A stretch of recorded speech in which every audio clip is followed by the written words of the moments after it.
अस्सलाम वालेकुम। बोल न्यूज़ के साथ मैं हूं अन्वेशा सलीम। मैं हूं माहरुख शहरियार। बुलेटिन का बाकायदा आगाज़ करेंगे। सबसे पहले हम खबर शामिल करते हुए आपको बताएं कि बलूचिस्तान में दो मुख्तलिफ वाक़यात में 18 दहशतगर्दों को जहन्नुम वासिल किया गया है। सोराब में दहशतगर्दों की तैयार करदा गाड़ी में धमाका हो गया।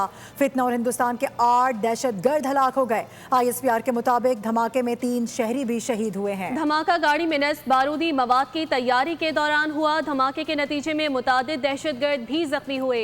सिक्योरिटी फोर्सेस और पुलिस मौके पर पहुंच गई। फोर्सेस की कार्रवाई में 10 दहशतगर्द मारे गए। बलूचिस्तान में दो मुख्तलिफ वाक़यात में 18 दहशतगर्द जहन्नुम वासिल कर दिए गए। सुराब में दहशतगर्दों की तैयार करदा गाड़ी में धमाका हो गया। मजीद क्या तफसीलात नुमाइंदा खुसूसी सलमान आवान हमें ज्वाइन कर चुके हैं, उनसे जानते हैं। जी सलमान। बिल्कुल, ये इतला सामने आई है कि दहशतगर्दों की जानिब से एक हमले के लिए, दहशतगर्दी की कार्रवाई के लिए एक बारूदी गाड़ी तैयार की जा रही थी, जिसके ऊपर आप समझ लें कि देसी साख्ता मवाद नस्ब किया जा रहा था ताकि उसे दहशतगर्दी के लिए इस्तेमाल किया जा सके, लेकिन वो कबल अज़ वक्त ही फट गया। और ये वाक़या जो है बलूचिस्तान के जिला सोराब में रूनुमा हुआ पेश आया, जहाँ पर कबल अज़ वक्त गाड़ी जो है वो फटने से और उसके बाद फिर जो दीगर धमाका खेज मवाद था, उसके नतीजे में 8 दहशतगर्द जो है वो मौके पर ही मारे गए, जबकि कई दहशतगर्द जख्मी हुए। और जैसे कि मैंने कहा कि धमाके और उसके बाद जो बारूदी मवाद वहां पर मौजूद था, उसमें भी धमाके हुए। उसके नतीजे में 3 शहरियों के भी जान बाक होने की, शहीद होने की इत्तला मिली है। और पता चला है कि ये इसके नतीजे में जो दहशतगर्द है, दहशतगर्दों का गिरोह है फितना हिंदुस्तान, उसको भारी नुकसान का सामना भी करना पड़ा। इस हमले की या इस धमाके की इतना मिलिट्री, पुलिस और दीगर कानून नाफिज करने वाले इदारे मौके पर ही पहुंच गए। और उसके बाद एक बड़ा जामिया किस्म का क्लियरेंस ऑपरेशन या सैनिटाइजेशन ऑपरेशन जो है वो शराब के इलाके में शुरू किया गया। और उसके नतीजे में, ऑपरेशन के नतीजे में बताया गया कि सिक्योरिटी फोर्सेस ने जो दहशतगर्द भागने वाले जिस इलाके से उसकी नकलो हरकत का पता चलाया, उनको मौसर अंदाज के अंदर एंगेज किया, जिसके नतीजे में मजीद 10 दहशतगर्द। बलूचिस्तान में दो मुख्तलिफ वाक़यात में कार्रवाइयाँ हुई हैं, जिनके नतीजे में 18 दहशतगर्द हलाक कर दिए गए हैं। सोराब में दहशतगर्दों की तैयार करदा गाड़ी में धमाका हो गया है। सीनियर तज्ज़ियाकार एहतिशाम उल हक साहब बड़ी खबर पर हमें ज्वाइन कर चुके हैं। एहतिशाम साहब, क्या कहेंगे अहम कार्रवाई के हवाले से? लेकिन ये बहुत बड़ी डेवलपमेंट है। ये बड़ा वाज़ेह तौर पर बता रहा है कि हुकूमत पाकिस्तान ने चारों सूबों के साथ मिल के जो इंटेलिजेंस बेस्ड ऑपरेशन करने हैं और जो कर रहे हैं, काइनेटिक और नॉन काइनेटिक, ये उस लिहाज से देखा जाए तो ये बहुत बड़ी कामयाबी है कि किस तरीके से वक्त से पहले जो दहशतगर्दी करना चाहते थे उनको कैसे रोका गया, कैसे रुकवाया गया। तो मेरा ख्याल है ये बड़ा स्ट्रॉन्ग मैसेज है। ये फितरतुल हिंदुस्तान, फितरतुल खवारिज, अब इसमें इजराइल भी बीच में आ गया। हमारे एंटी सोशल एलिमेंट तो हैं ही हैं, और जो पैसे के लिए सब कुछ कुर्बान करते हैं, मुल्क को भी कुर्बान कर देते हैं। इसमें सहूलतकार भी हैं जिनके ऊपर अब इंटेलिजेंस एजेंसीज बहुत ज़्यादा काम कर रही हैं। अभी आपको याद होगा 2-3 महीने पहले पिंडी इस्लामाबाद कचहरी में जो हमला हुआ था, उसमें 8-10 लोग मारे गए थे। किस तरीके से अफगानिस्तान से दहशतगर्द आया, पेशावर आया, फिर इस्लामाबाद आया, रात को इस्लामाबाद किसी घर में ठहरा, वहाँ से मोटर बाइक लिया, लेकर जाके कचहरी में उसने अपने आप को फोड़ा।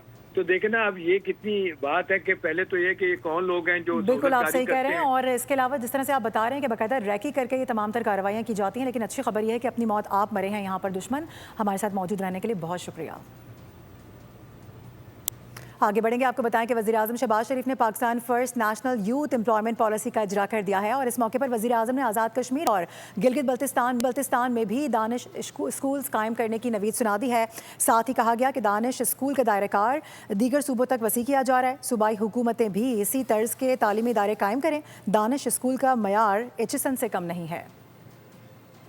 आज पहली नेशनल यूथ एम्प्लॉयमेंट पॉलिसी का बाज़ाब्ता ऐलान भी करता हूँ। तमाम लेबर फोर्स में ख़वातीन के लिए 35% कोटा लाजमी होगा इंशाअल्लाह। ये विजन जो मैं आज दे रहा हूँ, ये खाली तालीम नहीं है, यहाँ पर आपको प्रोडक्टिव जॉब्स मिलेंगे। ये दानिश स्कूल अब गिलगित बल्तिस्तान में बन रहे हैं, ये दानिश स्कूल अब आज़ाद कश्मीर में बन रहे हैं, ये दानिश स्कूल अब बलूचिस्तान के संगलाख पहाड़ी इलाकों में बन रहे हैं। ये तो हमने एक हकीर कोशिश की है कि आपको उस तालीमी मेयार जो कि HN कॉलेज या बर्न हॉल में तालीम मिलती है, उसके करीब करीब आपको ले जाएं।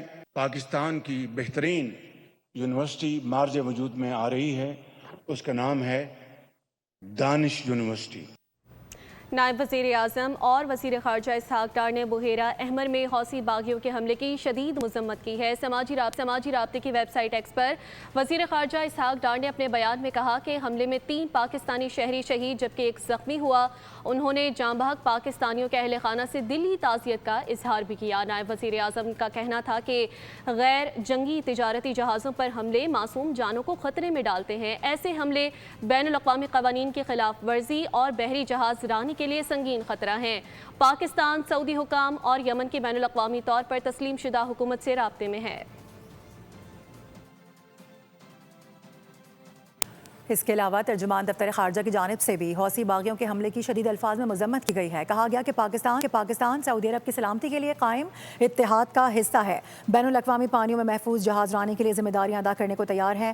ہفتہ وار پریس بریفنگ میں طاہر اندرابی نے واضح کر دیا ہے کہ مکہ معاہدے میں مزید ممالک کی شمولیت کا خیر مقدم کریں گے۔ یہ معاہدہ دفاعی نوعیت کا معاہدہ ہے، ایک پر حملہ سب پر حملہ تصور کیا جائے گا۔ This agreement is a natural step in the long-standing brotherly relations among the 3 countries, and it displays our resolve for sharing the burden of regional peace and security. The agreement is purely defensive in nature and allows unified efforts to confront threats and security challenges to the member states. Pakistan strongly condemns this attack on a non-combatant commercial vessel. Such attacks endanger innocent lives, constitute a violation of international law, and a serious threat to freedom of navigation, maritime security, and the safety of commercial shipping in the Red Sea. Iran نے پورے خطے کے توانائی مراکز تباہ کرنے کی دھمکی دے دی ہے۔ ایرانی پاسداران انقلاب نے متنبع کیا کہ اگر ایران پر حملہ ہوا تو ایران خطے کا انٹرنیٹ برباد کر دے گا۔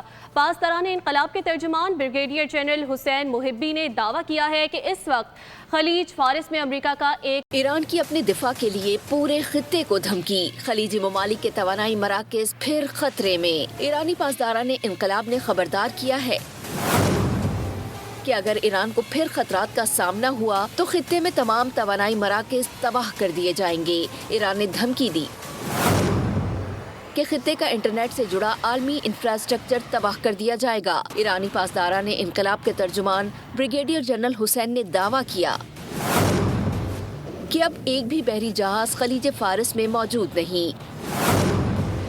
ایران پر مسلط جنگ کے وقت خلیج فارس میں امریکہ کے 30 سے 40 جنگی جہاز تھے،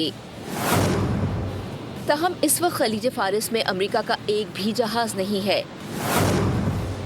جنرل حسین نے کہا کہ جنگ میں ایران کے رد عمل سے دشمن کو نقصان اٹھانا پڑا۔ امریکہ نے ایران کے توانائی مراکز پر بمباری کی تھی۔